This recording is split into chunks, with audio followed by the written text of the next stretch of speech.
This week, the University of Hawaii returned $32 million to the National Institute of Health, money that was to help build a controversial biolaboratory in Kalailoa. But now UH officials have decided to pull the plug on that plan. So what happens to the other $15 million in state money that was also set aside?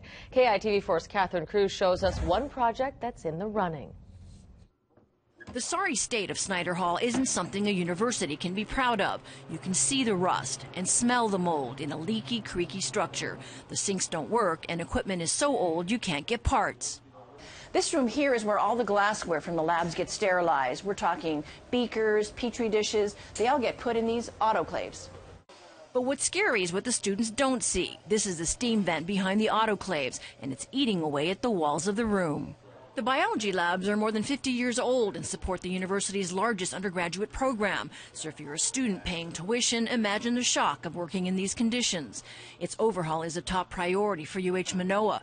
So is the construction of a small BSL-3 laboratory, a sophisticated, secure lab that can be tapped in the event of an infectious disease outbreak.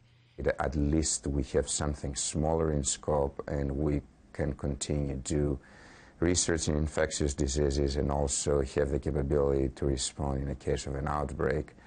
Without a state-of-the-art lab to back up another facility at the medical school, Sermos maintains the need to overhaul Snyder remains high. It's not going to go away. It's not a question of if, it's a question of when the next incident is going to happen. The goal is to transform Snyder Hall into what is now taking shape in the building next door. The former dean of biology gives us a tour of new labs that will be in use later this fall. We can do a modular design, we can take things out, we can raise these up, they're all adjustable. Unlike in Snyder, there are emergency shutoff valves for power and gas. Dream labs for professors working under less than ideal conditions now. It's what's possible sooner than later if the money gets included in the budget. A dreary reality in Snyder now, with hopes it gets transformed soon. It's worse than embarrassing. Sorry.